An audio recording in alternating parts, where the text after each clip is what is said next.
Hey, everybody. Welcome to Watches with Dennis. And I am back, obviously, with another Saturday live stream. This time, we will go ahead and we will talk about one of my, I'd say, least favorite discussion topics in terms of complications, which is the tourbillon. But apparently, every brand has decided to go ahead and drop a new iteration of one right now. So I figured, hey, some of you might actually like these. We'll go ahead and talk about them. The watches themselves can look fine. I'm just not a fan of the complication inherently, which is just as well. It is very expensive. But anyway, before we get started, let me go ahead and do some of the housekeeping items that we have to cover. I actually have had a couple of pre-recorded videos. I've decided to go ahead and put in some effort to see if I could, and I had a window to be able to do a few. So the first one was actually on the idea of the Swatch Group. I think there was a Bloomberg video. I think it was Bloomberg that I saw that kind of went and covered a lot of the discussion regarding the difficulties financially that we've seen coming out of the Swatch Group, their latest numbers, the impact on their stock price, and so forth, especially compared to the other luxury brands that feature a lot of watches. That would be LVMH and Richemont. And I've seen a number of other videos that have played off of that, talking about what people discussing what they think is wrong with the Swatch Group. So I wanted to take a different angle, and instead of focusing on what is not going in Swatch's favor, to instead go over what actually I think they could do to fix their situation. Not a particularly popular video, but I'll drop the link in the live chat. But it did garner some discussion with people who had different ideas than I did in terms of what they think would be necessary for Swatch to turn the ship around, so to speak. Nothing particularly easy, I would say. Everything everything suggested is pretty significant. Would be pretty challenging, of course. And then another video I did more recently was actually on the idea of one and done watches. Some people call this a single watch collection. I cannot bring myself to refer to it that way formally because if you have one of something, you're not a collector. You cannot collect one of anything. It doesn't make any sense. So, but a one and done watch does make sense. And I had done a one and done watch, so to speak, for like 15 years. Before I was a collector, I only really wore one watch, and before that, I really only wore a different one watch, and that was kind of how it was. So anyway, I went ahead and went with that approach. I don't typically watch videos that talk about one and done, so I did watch a few others after the suggestion actually came in. YouTube has a studio where we upload all the videos and everything. Is kind of how we manage the profile, so to speak. They actually have now an inspiration section. They've always had something, at least as long as I've done this, to try and help you get ideas, but don't I can't recall if I'd ever been in the inspiration section below, but now I think there's AI that's trying to help you come up with ideas based off of what other people like to watch or what your viewers like to watch that are already viewing your channel. So, long story short, the one and done was one of those, and I thought actually I bookmarked it because I was like that could be a good idea. But after I saw a few other videos, I got slightly frustrated because I and some of these were pretty big channels, but they're talking about watches that they haven't worn.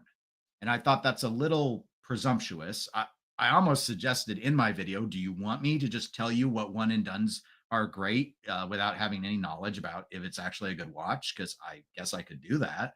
I don't I don't know that's particularly valuable. I actually saw one where in the course of their video, they suggested a watch that they hadn't ever even seen in person.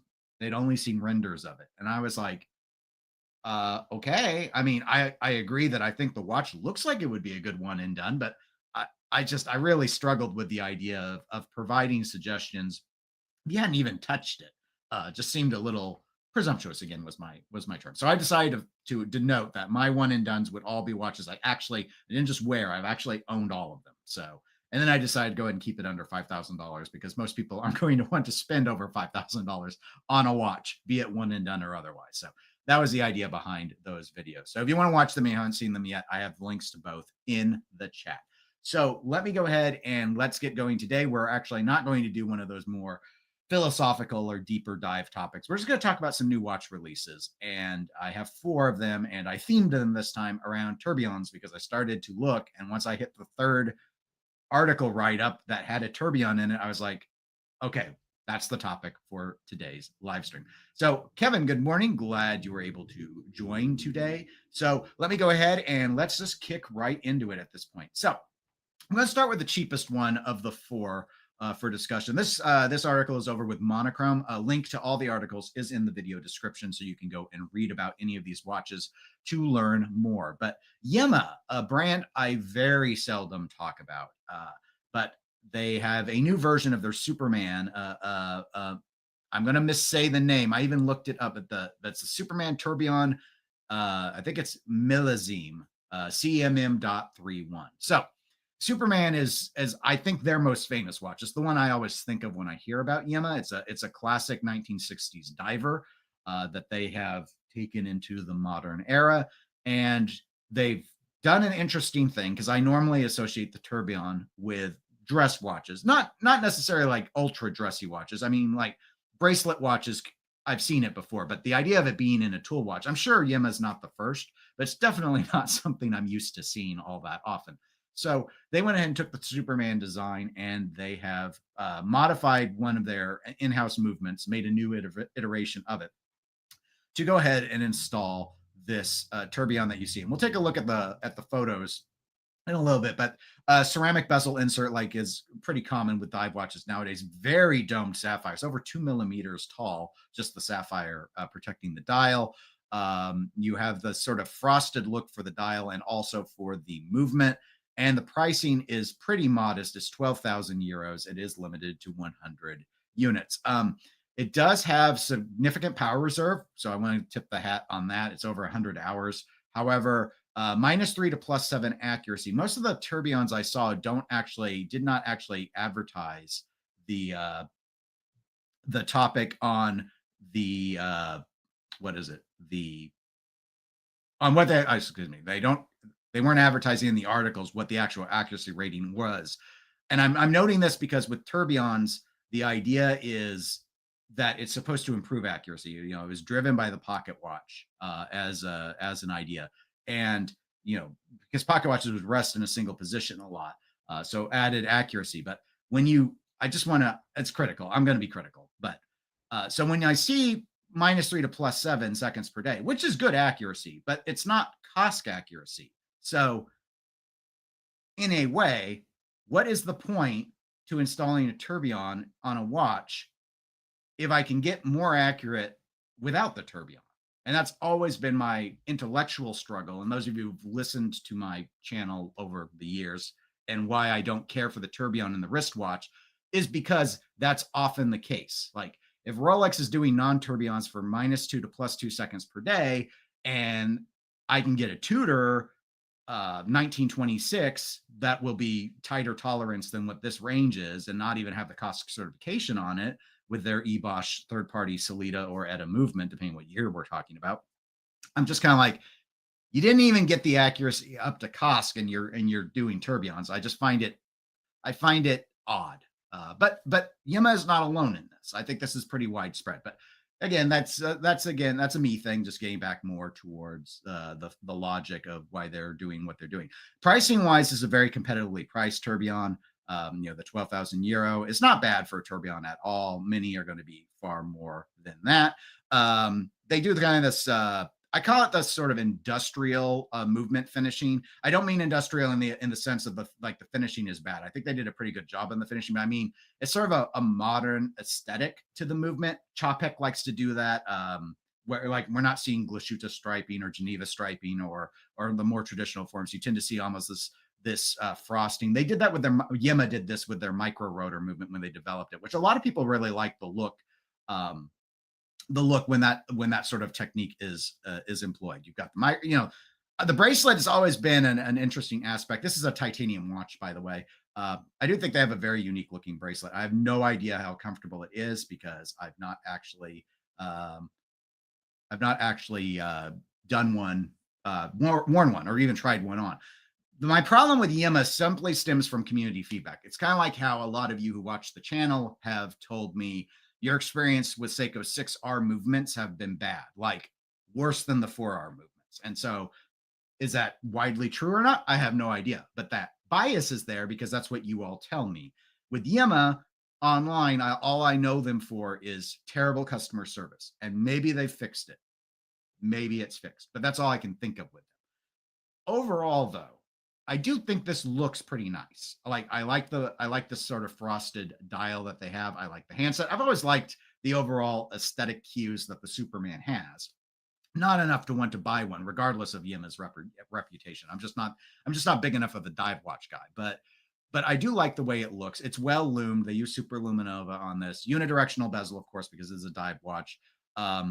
The tourbillon is integrated pretty well. There is the loomed seconds hand. You have to have a running seconds hand for an ISO certified diver. They have maintained that, so you can kind of make it out where I've got the little mouse hand symbol here. That's the loomed part right there. So they've kept it functionally true. I don't know how many people are going to swim with a tourbillon. Honestly, at the price of 12,000 euro, um, it seems pretty reasonable. Wearable too, a 43 millimeter case and less than 12 millimeters thick. That's right in line with pretty standard dive watch sizing. So, and of course, it being titanium is going to keep it light. 200 meters of water resistance. It is grade 5 titanium.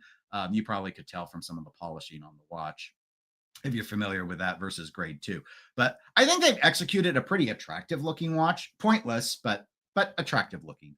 So anyway, I want to go ahead and highlight this one because I thought it was interesting to that Yema chose to run with a tourbillon, albeit in a limited fashion, in I would say their most popular model line. And I have no idea if there's enough demand. Like, I don't know. For those of you watching, well, if you're not watching live, you can always leave a comment in the chat, or excuse me, in the comment section. But the like, are any of you interested in getting a complication like a tourbillon from a brand like Yema? Like, I just don't know if I'm sure there's some just baseline demand, because I know when some of the one or more of the Chinese movement manufacturers started to make tourbillon movements, like, people got really interested because now there was an affordable option to get, a tourbillon. I'm not saying 12,000 euro is an affordable watch, because it is not. However, compared to many of their other big name competitors and the rest of the ones I will show you today, this is by far a bargain comparatively, because the next closest one is I think at least a threefold increase in price when we jump to tag, which isn't going to be our next one, but we'll get to it. So anyway, I'm just sort of curious what you guys think in terms of a tourbillon, just like the idea of a tourbillon in a Yema watch. But in terms of what they wanted to go for here, I think it was executed quite competently. And like, I would, like, if I owned one, I would wear it. Like, my thing with the tourbillon is about it just doesn't serve any functional purpose. That's why I don't go out and want to buy them. But I do think they look cool. You know, I've checked out.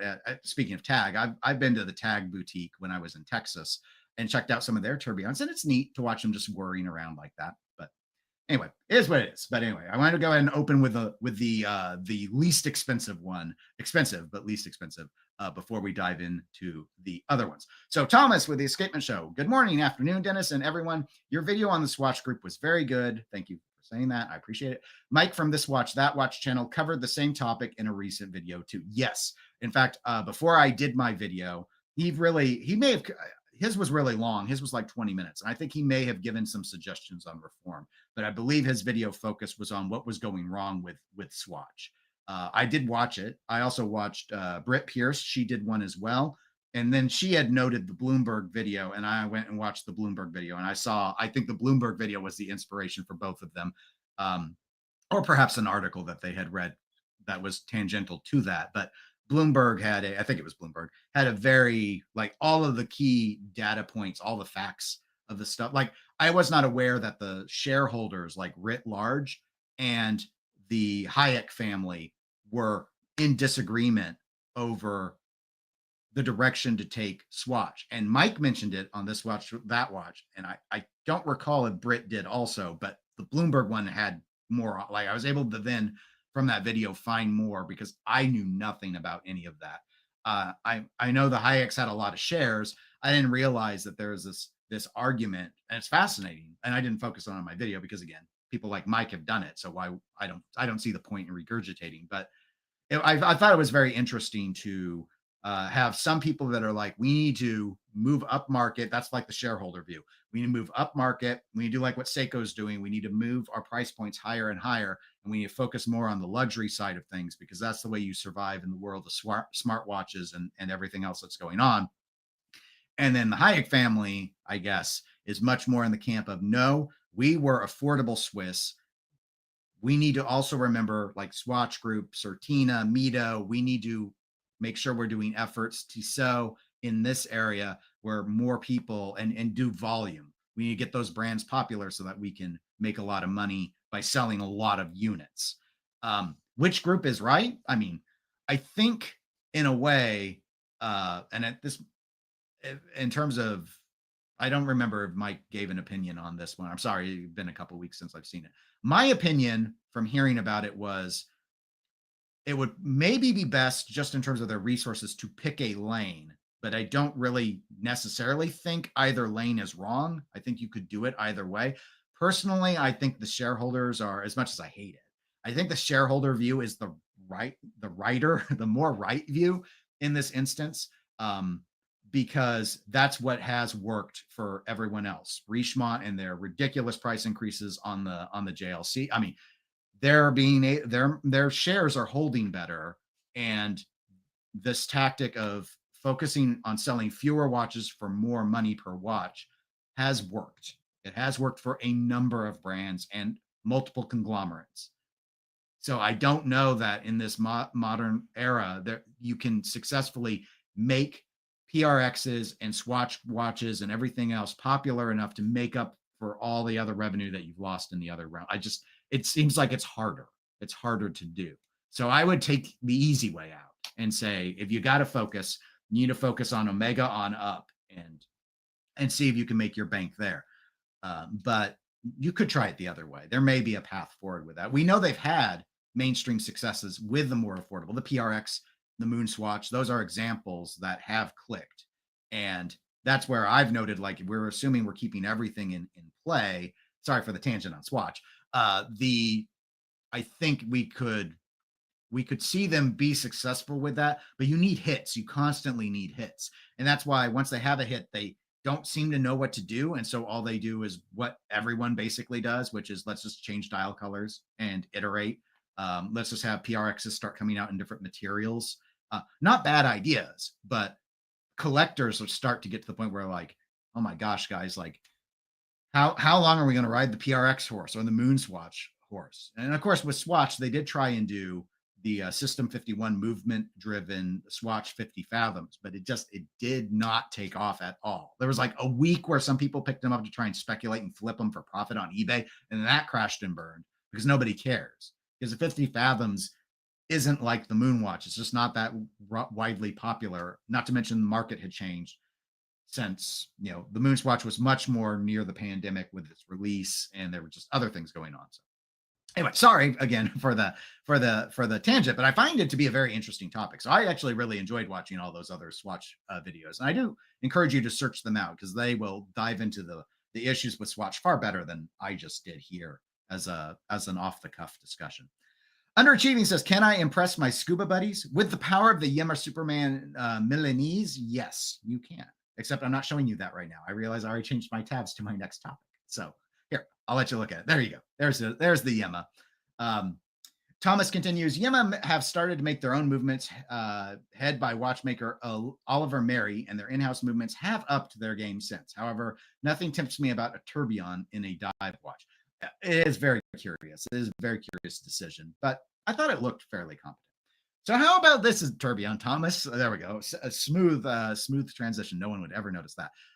So this is a Hodinkee article. Again, link is in the video description about their 1815 tourbillon they've done it in platinum before, this platinum. What's different is the black grand faux enamel dial. And I know Thomas likes enamel dials because he has a Breguet with an enamel dial. They've done black enamel before, but not in this model line. So the watch in and of itself is not particularly new, like the Yema was new.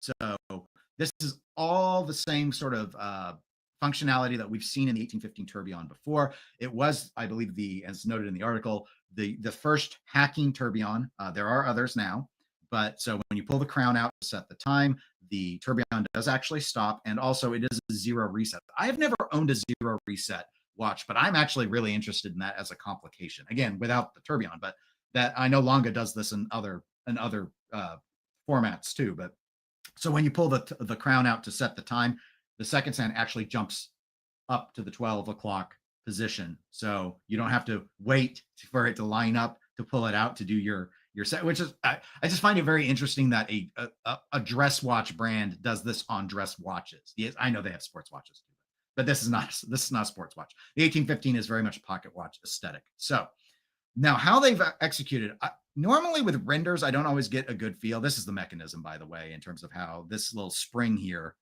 is how it stops the tourbillon from spinning when you pull the crown out. It again, that's not new. This has been out for like over a decade now. Now, I have to admit, Lange is like my favorite big brand. Like, not saying all independence aside, they are my favorite brand. Period. Yeah, I only own one, but they are my favorite brand.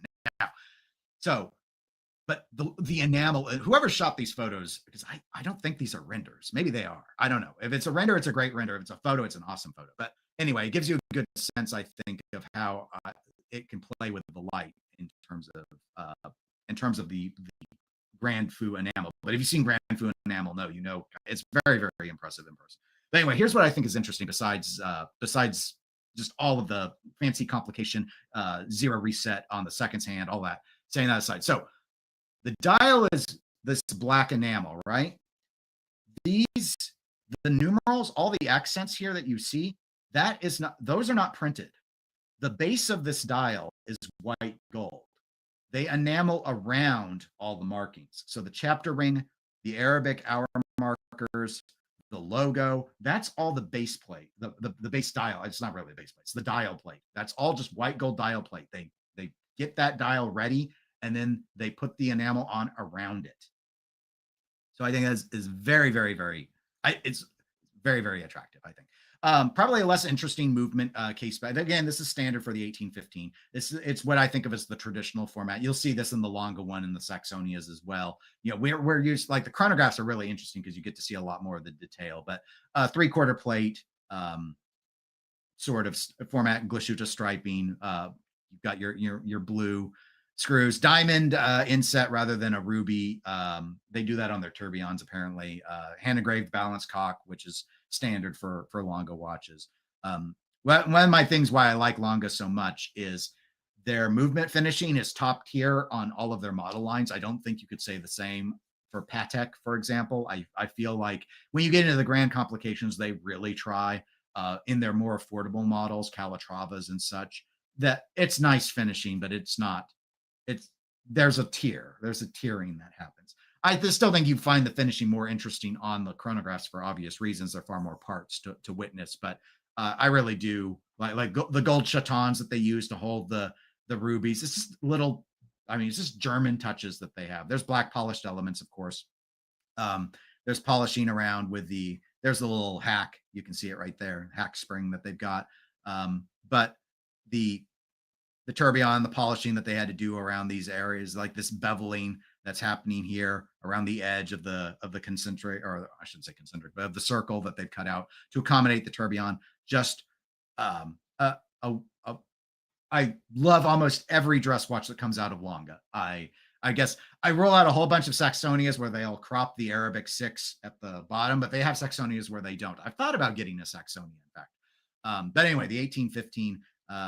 I would love this watch without the tourbillon, with this black Grand Fu enamel dial with a white gold base plate showing numbers just all the way around, like a super clean pocket watch style look. Maybe a small seconds, or maybe take a page out of Parmigiani and just do hours, minutes. I'd like it either way.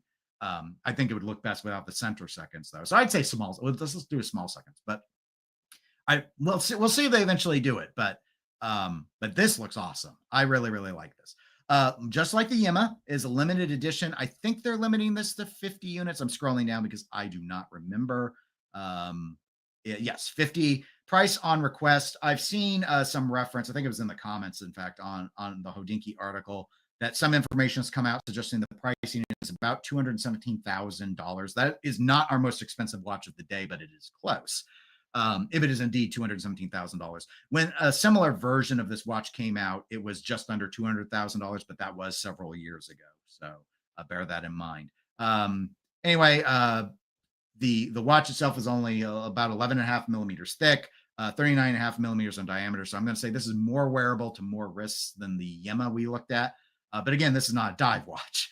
And this is platinum rather than titanium, so it will be heavier. So anyway, black alligator strap that it would come on, standard dress watch stuff that you would expect, but I don't know. These images look great. I really like the look of this watch. I have no interest in the tourbillon in and of itself, but I respect the technology that they did to make it actually be hackable. So anyway, one of those things, but I think a watch like this with just a small seconds, it would be interesting. I was going to say I've never owned an enamel watch. That is not true. I actually do have one enamel watch. I never wear it because the movement has never been serviced. And that is my Dirty Time Company Spiro Agnew watch. I have one with a paper dial and I have one with an enamel dial. But the enamel dial was essentially a new old stock that was given to me. So the watch, given how old it is, that watch line came out in 1969. The movement's never been serviced, and it's a pin lever escapement. It wasn't designed for it's not. They're kind of a throwaway movement back before quartz was a thing.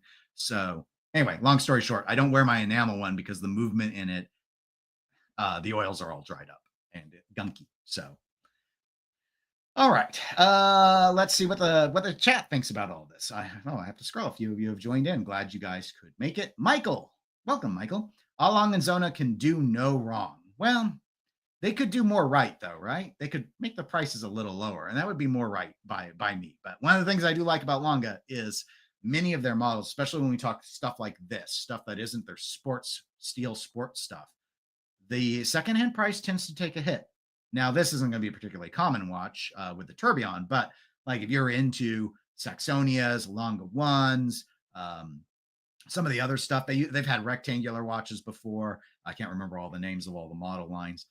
You can find those for less than they would cost you new, as it should be. But it's nice too. It's nice to like something and it not there's not really an investor class that's going after the same watches. So from a collector standpoint, they're pretty easy to get. Now it's not like it used to be. The brand has taken off a lot more than it used to be. But I wasn't into watches back in the used to be days. So Underachieving says, I'll look for the Yema Tourbillon Diver on Joma Shop in about a year. Here again was that watch. We were talking about that one just before going to Lange Söhne. Well, it's limited to 100. Joma might not get it. You might need to check out Chrono 24, but you probably will find it for less there when it eventually hits. David, welcome live stream, and thank you for being a 99-cent club member. I do appreciate it. Moritz Grossman and Glasuta Original have some models with the zero reset complication. I think I have seen the Moritz Grossman ones that do, or at least one that does. I did not know Geo did the zero reset, so I'll have to look more into that. Thomas says, I love the Lange 1815, but there's a big but. I'm not drawn to tourbillons. I find them a bit of a pointless complication in a wristwatch. Okay, so Thomas and I are very much in alignment here. Pretty to see gyro tourbillons, etc., spinning around, but you paid for it. Yes, the pointlessness of the complication makes me struggle to get behind it, whereas like the minute repeater, I've never had a minute repeater, but I love the minute repeater complication because the purpose of it is super logical. Even though I don't need it to tell the time, the idea that I can tell the time via sound, there's value in theory in that, right? Like I don't want to loom the watch. I want it to chime. So Michael continues, agree, tourbillons is just a fancy seconds movement. That's unfortunately how I end up having to see it as well. Unfortunately for the tourbillon, not unfortunately for us. Magic City, well, thank you for upvoting. I appreciate it. Michael says, only 50 people worldwide can afford it. I'm going to guess at 200. If it's really less than $250,000, I bet at least 100 people could afford it, but only 50 want it. Maybe. Who knows if they even build all 50. Thomas said, I don't like the bridge holding the second hand / tourbillon in place. It reminds me of the Gerard Perregaux triple bridges, the Chapek Antarctique Tourbillon bridge, and the awful Christopher Ward Loco bridge. The bridge is pretty prominent. I do like how it's, and again, I think the other bridges are balanced like this from those other brands as well, but the way they've symmetrically balanced it, the black polishing does complement the white gold of the rest of the accents on the dial pretty well, but I can see why it would be off-putting. I do not like the Christopher Ward Loco bridge. That's a good one to bring up. I'm not familiar with Gerard Perregaux. I just generally don't look at their watches.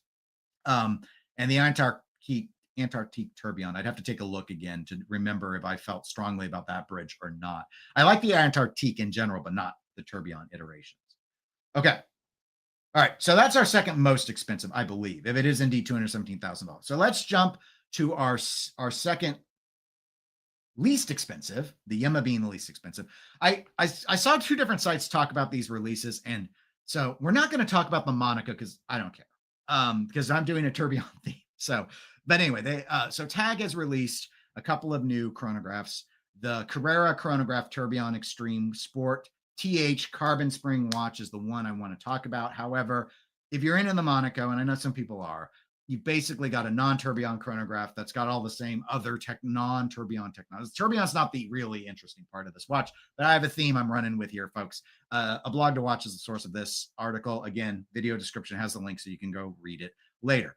I want to go ahead. They don't summarize the stats on a blog to watch in the way I like with other watch sites, but they open with the Monaco. That's why I'm scrolling down so much. So anyway, the tourbillon is not new.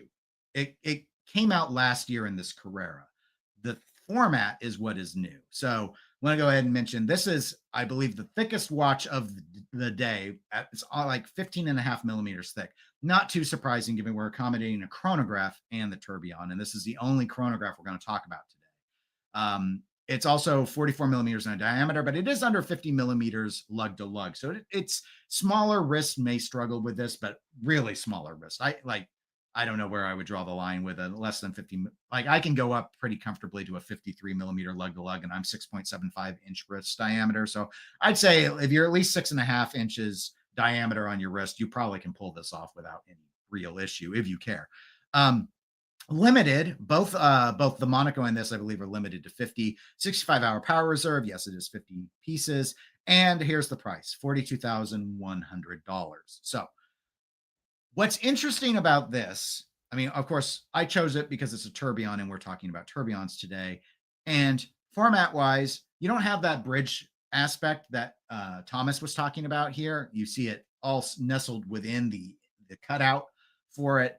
The monochrome look here looks pretty good. The forged carbon look, I've never owned a forged carbon watch. I've been put off by the expensive aspect of forged carbon, but it is light, and I actually do like the kind of marbling aesthetic that it has. I also think the circles, those sort of the concentric circles that they've done here with the dial. I think they did this on the Monaco too, which incidentally is very weird given it's a square shape. I think it looks weird. You can go back and look at it if you care. I think it works okay here. I don't love it, but I don't hate it. And it all emanates out from the tourbillon, which I do think is a nice touch. So overall, but I like the Carrera as a chronograph. I like the aesthetic of the Carrera. So I like the look of this overall. The thing about this is, so they brought back their carbon spring, and I vaguely remembered when they had their carbon-based hairspring technology. They tried to roll it out a few years ago. It didn't work, or it was hard to produce in mass. The spring worked, but I believe it was hard to industrialize. So I'm wondering if they're getting ready to try and do it again, because the hairspring on this watch, which we need if we can find a close-up again of the tourbillon itself, you might be able to kind of make it out. You can't from the back. The back's not very interesting. Display case back, obviously. I'm not really sure why they bothered, but yeah, I won't be able to give you this is as zoomy as it gets, so can't really make it out. But I do want to go ahead and mention it. So carbon spring is using carbon versus silicone. We know silicone has become very popular for hairsprings because it's anti-magnetic, and they're able to, kind of make them in mass. So it's become a substitute that a lot of brands are turning to away from the traditional metal hairsprings.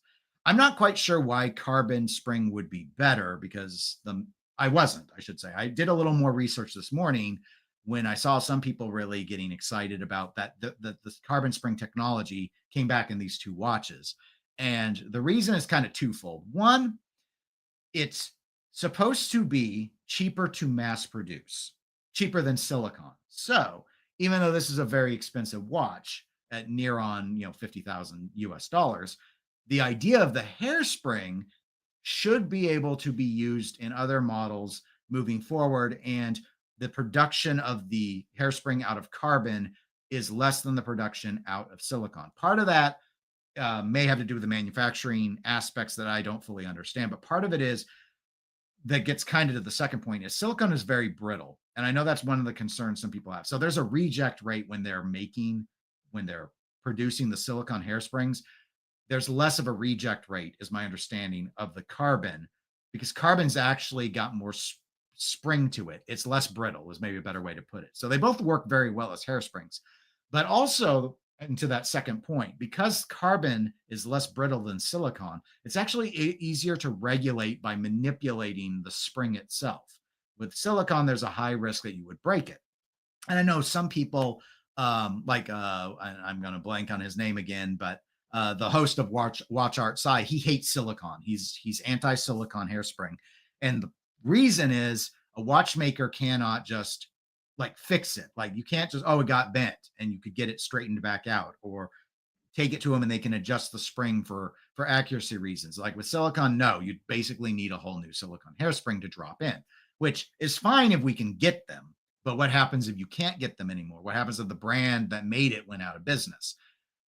I'm not saying that they have the watchmaker capability to adjust carbon spring in the same fashion. However, it is easier to manipulate. So that also means because it's less brittle, it's got more shock tolerance than silicon. And that's probably the biggest risk to the silicon is it's in the back of the watch. What's going to happen to it? Well, if you drop it, shock is always the biggest nemesis to, I'd say maybe next to water, is the biggest nemesis to a mechanical watch. So anyway, the technology is not brand new, but it does sound like TAG now thinks they can roll it out on a more industrial scale, because when they had to walk back their earlier attempt, I know it was disappointing to a lot of people, but now that's probably your best look you can see of it. But anyway, overall, as a tourbillon watch, it's fine. I've seen this is, I think, the model I looked at earlier this year when I went to a TAG boutique while I was down in Dallas.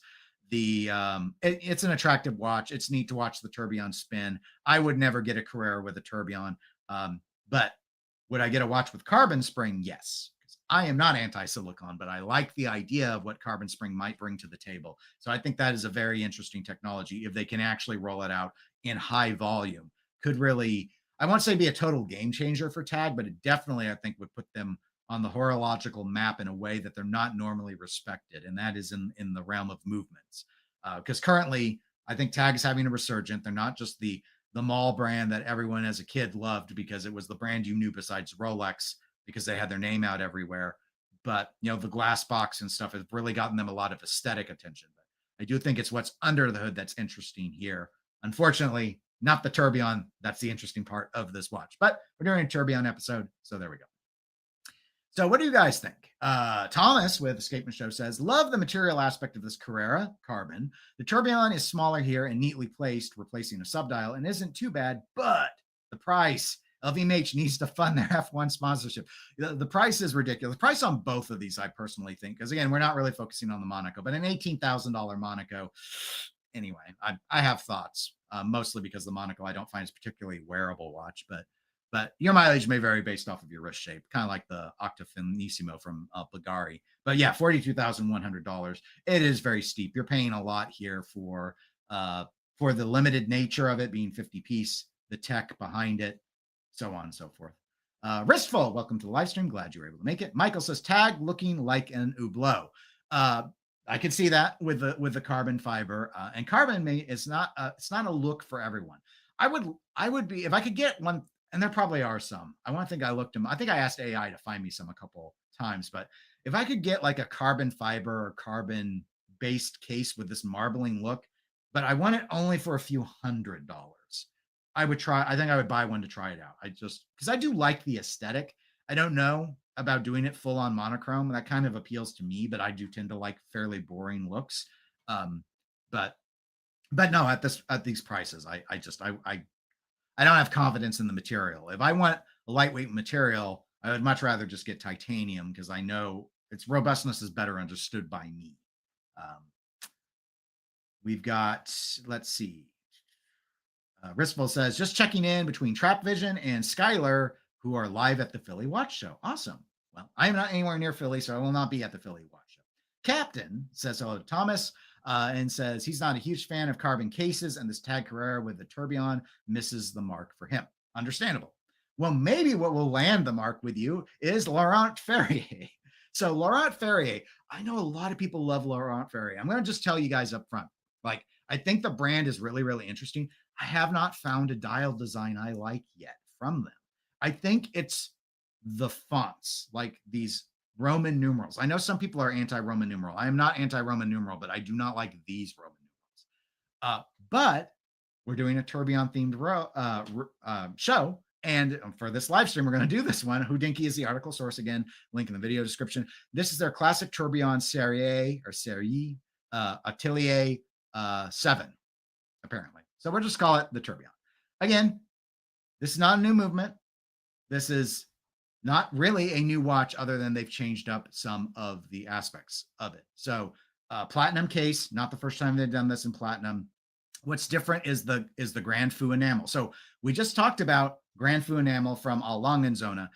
Difference here, well, besides the colorway, of course, is this, you have the enamel is the black. All the rest of it is the dial plate, white gold, and they just enamel around all of their accents. What they did here is just use different colors of enamel to achieve what they wanted to achieve. So here you do have white gold, like for the trim here around the small seconds. However, this is all of the other text is pretty much like, I should say, the minute markers. It's kind of hard to see the minute track here. You can see the track for the small seconds, the logo of the brand. That's all like is like a light blue, a sky blue, I think, enamel. And then they have like this teal blue for the base of the dial. And then they did white enamel, at least around the edges of the hour markers. Here's a shot of the tourbillon. And that's the thing that I will give them credit for. And again, they're not the only brand to have done this. And they did this on prior versions of their, again, before the Atelier 7 of their watch. But the tourbillon's on the back. It's not on the front. So here you have like that, I guess you want to use that phrase, stealth wealth or whatever. You have got the hidden tourbillon where the average person, when they see this on you, will not have any idea that this is a tourbillon watch. Tourbillon is just for you to appreciate, and they stick it on the back. I like the onion crown look.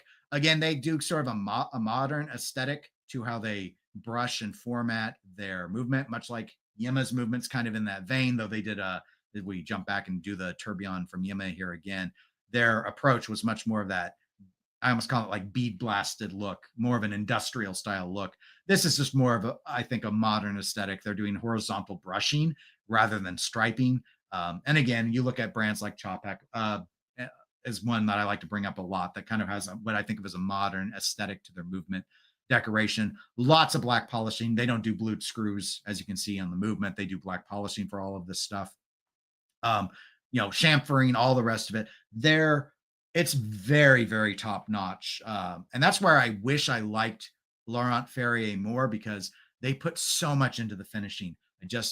I don't love the dials enough to ever. I should be happy that I don't, because they're very expensive watches, even used. But they put a lot of effort in. It's not a design aesthetic I personally like, but I definitely respect the idea of let's just hide the tourbillon from people. And the enameling that they've done on the dial, even though I don't love the look of the dial itself, I do like how they've done it with the different styles of enamel to go ahead and give you this particular look. So overall, I'd say it's a very attractive watch. It's just not my style, not my sort of attractive. Now, this is 195,000 Swiss francs. That works out to like 244,000 US dollars. So that's why I believe this is even more money than the Lange. I think it's $20,000 to $30,000 more. So the Laurent Ferrier is the most expensive tourbillon that I'm featuring today. But is that really all that surprising? No, especially when you consider that there are only 5 of these being made.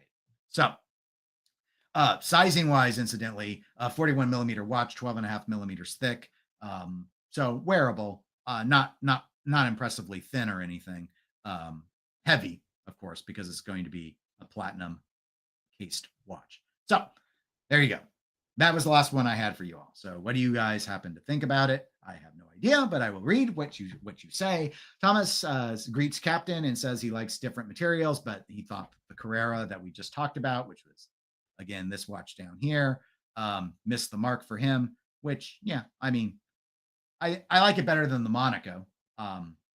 But like design-wise, I think this is a better executed design, setting the tourbillon aside or not.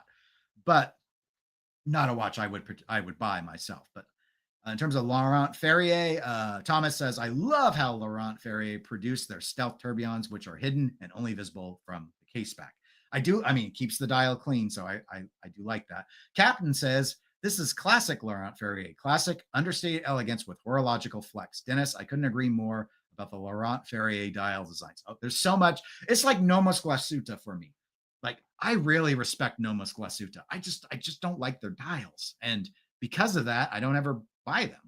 I've never owned a Nomos. And I typically really like German design in general. But it's just, it's like, it's such a cool brand, but there's always just something about it. Like, I don't know. I kind of like the handset here, but yeah, the numerals, they're just off-putting to me. The giant, really stretched, I don't know what font that is. It reminds me of some font that I don't particularly care for, but it's too bad too, because the rest of the overall configuration is right up my alley. But hey, as much as I see them on for, like, if you go and you check them out at 1916 Company usually has a few of these. I think I've seen them over with European Watch Company as well. I was just like, it's just as well. Let's not like them too much, sort of thing. I don't need to sink more money into dress watches. Patrick with Pocket Watch Time he says he's like, no, you're never late. You arrive exactly when you mean to, and you own enough watches. You shouldn't be late to anything, quite frankly. But that's just my own personal judgment. And Thomas greets him as well. Well, now it's time probably for us to say goodbye, because we went through all of them. We did the tourbillon from Yema, we did the tourbillon from Lange, did the tourbillon from Tag, and the tourbillon from Laurent Ferrier. In terms of watch aesthetics, my favorite was the Lange 1815. Go ahead and throw that back up here on the screen. Just aesthetically, even though I don't like how big the tourbillon is on the dial, I like the format with the enamel and the numerals and the design of the case the best. That's my favorite case design, and everything else. The Laurent would probably be my second favorite. I don't like the font choice, essentially, but otherwise, I really like the dial a lot. It plays up into most of my favorings. My third would be the Yema, actually. As pointless as a tourbillon is on a dive watch, I'm sure there's a joke there to tie into some sort of cliche on things that are pointless on other things. The dial and stuff, I do think it looks pretty cool as an overall format. I've always had only a bit of a soft spot for the Yema Superman. So that'd be my third pick. And then the Tag's my least favorite. I do like the Carrera as a general rule overall, but the tourbillon has never added anything to me in the model line. They're just far more interesting Carreras out there, glass boxes and stuff that I'd much rather have. So it's a very competently executed visual, I think, but no, it doesn't. It's more, the carbon spring's more interesting than anything else about that particular watch. So Patrick's now going to sell all of his watches because they did not allow him to arrive on time. It is the only logical course of action, Patrick. The entire community agrees with you, even if they laugh while they do it. Thomas may want first dibs on buying some of those things. I'm laughing because I try and read ahead a little bit to not put up an inappropriate comment. I just see Captain saying that the font is called Ugly Long Romans, which I saw a music video recently on YouTube. It's an older video, but they had that same font to like put the title of their video up. And I was just like, this is hard to read. Why'd you choose this font? Who are you? Who do you think you are? This was stupid. This is a really stupid font choice. Nobody agrees with your decision, but it was a music video, so nobody cares. All right. That is it for this live stream. I will plan to be back with a live stream next Saturday. Don't, of course, know what topic it will be. Don't know if I'll have any more recorded videos out this week. I might. I'm trying to get back in the habit of doing them again. I don't know if I'll be able to maintain like a weekly pace or not. I'm struggling with good comments. So, hey, if you want to leave a comment on this one with an idea of what you would like me to cover, it always helps to have some direction, because otherwise I'm not like asking AI, what do people want to hear about AI? And AI is like, they want to hear about Rolex. I'm like, but there are like 50 other YouTube videos that came out this week talking about that. And that just feels silly. So, but if that's what you want to hear about, sure. I mean, we'll talk about whatever. But anyway, that is it. I will talk to you all next week. And until then, I hope you all have a really good weekend. Take care, everybody.